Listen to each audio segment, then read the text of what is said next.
The Chicago Bears started out the preseason with a dub as they beat the Miami Dolphins by a score of 20-13 at Soldier Field. What should we take away from this game? Watch this video to find out. What's up, guys? I'm back with the Chicago Bears post-game reaction videos for the first time this year. So glad to be back doing these for you guys. I'll be doing them for preseason, regular season, and postseason as well if there is one. So stay subscribed to the channel if you want all these reaction videos after every single game this year.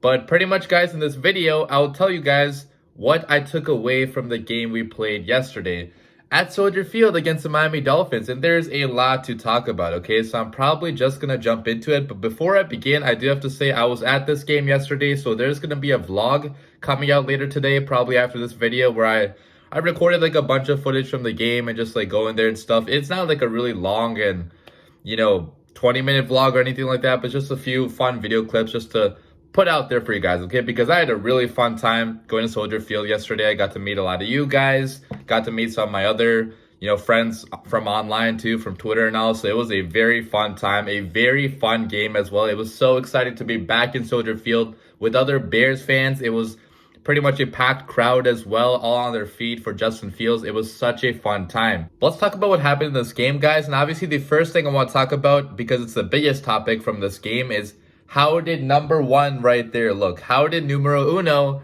look in his first game playing at Soldier Field, playing in a Bears uniform? And guys, I have to say, I was pretty damn impressed in that second half. Okay, obviously he did not start things out the best way. There were some mistakes he made in the first half, and even throughout the entire game, there were some rookie mistakes that Justin Fields did make. But that is to be expected at this point, in my opinion. Okay, even though you would like to see him be perfect, light it up out there, throw for like 3 touchdowns, 300 yards. That's obviously probably not going to happen in your first game as a pro. Now, talking about the mistakes he made, first of all, so he did fumble twice. One of them was when he was trying to scramble and escape the pocket using his legs and, pick up a first down that way. But unfortunately, he lost control of the ball while he was running with the ball, and the ball hit the ground and it resulted in a fumble. Now, thankfully, that did not result in a turnover. We got lucky there, but you can't be that loose with the ball, man. Okay, so you have to have better ball security there. He also fumbled earlier, too. I think it was on the snap, which could have been a low snap. I couldn't exactly see, but another fumble there. And then also he had a near interception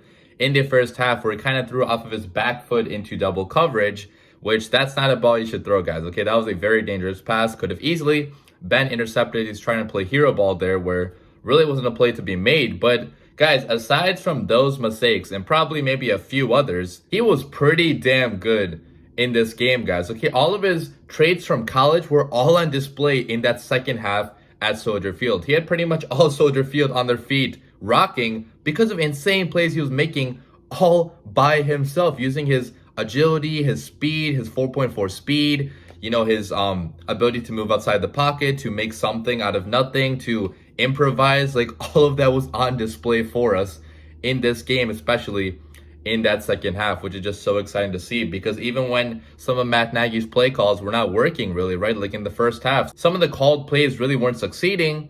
Justin Fields found ways to make those plays work somehow, okay, using his legs, which, guys, I might have underestimated how important Justin Fields' legs are going to be to this offense, because it was a massive difference from when Andy Dalton was in there to when Justin Fields was in there, right? You could tell that 4.4 speed, it just makes such a huge difference. I mean, it gives you so much more creativity on offense. It gives you so much more freedom as well, because if one of your plays does not succeed, you can just tell Justin Fields to run outside the pocket and find a way to make them work, which is exactly what he did, even in the first half as well, guys, because you saw that field goal by Cairo Santos, that 53-yard field goal. What was that set up by? That was set up by some pretty great Justin Fields throws, okay? On a lot of them, he was actually running outside and drawing a linebacker towards him and freeing up somebody else down the field, which I also have to say, guys, Justin Fields' ability to keep his eyes still down the field while he's moving in and out of the pocket, that is such an underrated ability that he has, because a lot of, especially young QBs, right, like they get a little nervous when the pocket is starting to collapse. Okay, they might get tunnel vision and stare down their primary read, and when their primary read is not open, they don't know where to go with the football. But that was not Justin Fields at all yesterday, guys. Like, every time the pocket was starting to collapse around him, I sensed him being pretty calm and in charge, like he knew what to do. Okay, he did not panic at all. He didn't really get nervous, and you could see it on his face. Like every time pressure was coming towards him, he stayed composed, which is why he had so many impressive throws in this game. So pocket awareness was really on point yesterday. His deep field accuracy, I thought that was very on point as well, guys. Okay, even in that first half, you guys remember he had a pass going down the field. I think it was to Rodney Adams. It was kind of on the other side of the field, and Fields just threw a rocket of a pass there. I think it was on third down. And Adams, he probably should have came down with that football, guys. Okay, if that was A-Rob, he definitely would have caught that football. Mooney probably would have gained better separation, and Mooney definitely would have caught that. But guys, I had to bring that pass up, guys, because that was such a beautiful ball. Like it was literally right where he needed to be. And unfortunately, the receiver could not come down with that. But I like the deep accuracy from Justin Fields. It just opens up your offense so much more when your quarterback can consistently hit these deep shots. So that was a pretty good throw that unfortunately was not caught. I already talked about him setting up that field goal. He pretty much did that with his legs, right? Like pretty much all the plays, he was kind of moving in and out of the pocket and throwing on the run. And pretty fast, he got down the field and set up that great field goal by Cairo, which, by the way, guys, Cairo Santos, he's still on point, okay? Love that we finally found our kicker, because I really feel like Cairo Santos is he's a fantastic long-term option, right? Like he's been so reliable for us ever since we got him last year. So first half honestly was not the best. The Fields made some mistakes. Our offense looked like it was really going nowhere. We only scored 3 points at the half, so it wasn't a pretty first half of football. But right after the half, guys, like I already mentioned, everything turned around, all because of Justin Fields. Okay, that first touchdown that he had using his legs. Okay, so the pocket was starting to collapse. The left tackle got completely destroyed on that play. I think it was Wilkinson, right? He did horrible on that play. So pressure immediately came from that side, and the interior was kind of starting to collapse as well. So Fields really had nowhere to go with the football. And for 90% of quarterbacks, that play probably results in a sack, right? Because there's nowhere to go with the football. But Justin Fields, being the speed demon that he is, he was able to get out of the pocket, get to the left and pretty much run in for the touchdown. Which, by the way, guys, Soldier Field got hella hyped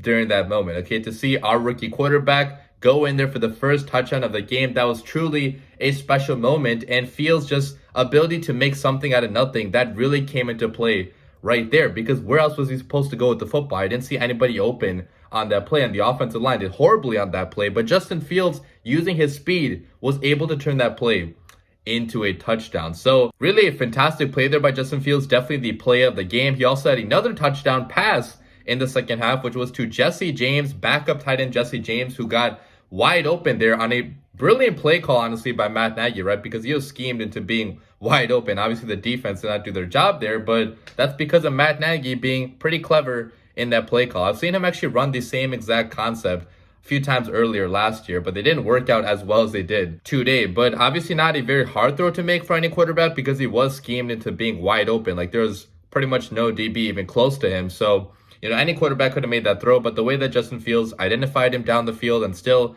delivered a pretty beautiful ball, I mean, you still have to give him props for that, okay? He took advantage of, a clever play call by his head coach, which is exactly what you want your quarterback to be able to do. So top to bottom, man, I thought it was a pretty great day of football for Justin Fields. Obviously, he made some mistakes in the first half, but the important thing is that he completely rebounded from those mistakes, put up a stellar performance in that second half, made some pretty impressive throws, flashed his arm strength, his speed, his agility. All those things were on display yesterday, and that's exactly what I wanted to see out of him going into this game. So good day by Justin Fields. Going over to the other quarterbacks then, I won't talk about them that much because they barely played in this game. Andy Dalton only played for 2 series. Nick Foles only played for, he did play for a good full quarter for the most part. Like Nick Foles played most of the fourth quarter, but he's a third string quarterback, guys. Like I don't think any of you guys care to hear about Nick Foles, and he really didn't do that much anyway. So we won't talk about Nick Foles, but talking about Andy Dalton,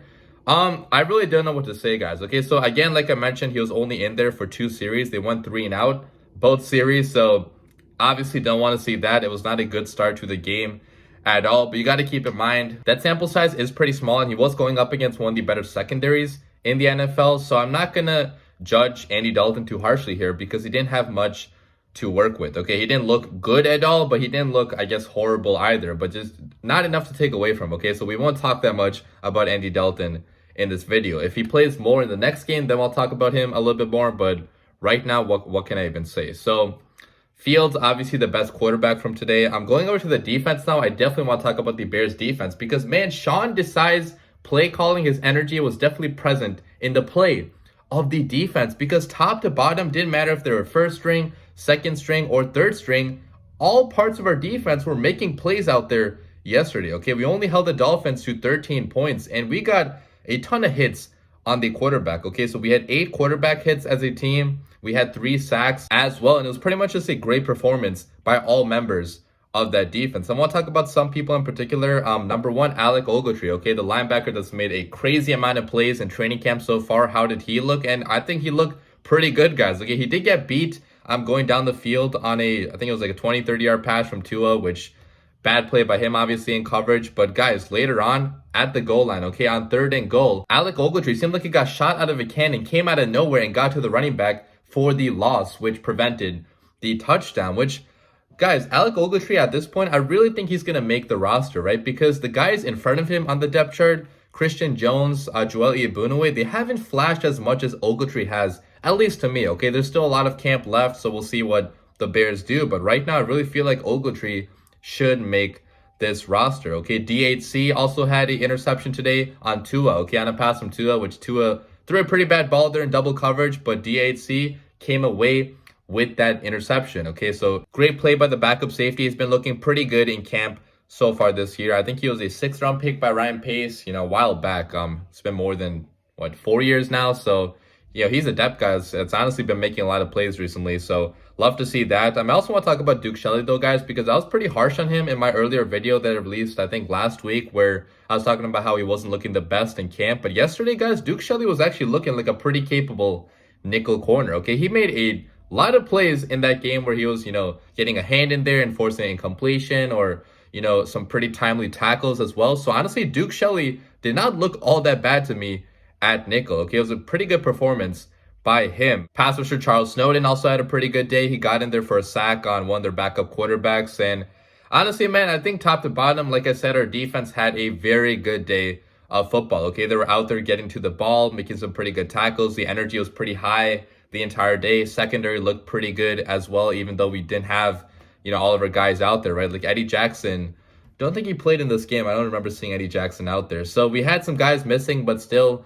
even without Khalil Mack, without Eddie Jackson, we still put together a very capable performance. So I'm honestly very excited to see this defense under Sean Desai this year. And lastly, I do want to talk about our backup running backs a little bit because both Artavis Pierce and Khalil Herbert had some pretty good plays in this game. Obviously, it wasn't the second half going up against the second string defense, but there's a play where Khalil Herbert, he bounced to the outside and he had a carry of, I think it was like 20 or so yards where he just looked so fast and so electric. So love to see that out of Herbert. I mean, this guy could seriously challenge for that number 2 spot because, I don't think Damian Williams has shown as much as Herbert has in camp so far, at least to me. So love to see that out of Herbert. But then also Artavis Pierce, man, going up the middle pretty much. And I thought he was down and he was tackled, but he somehow kept his balance, kept his legs moving, and had a pretty insane long carry, which, guys, a guy like Artavis Pierce, he'll have to make plays like that more consistently if he wants to make the roster. Because right now, Pierce is like RB number 5 or 6 or something like that. So love to see these guys on the roster bubble really balling out and trying to fight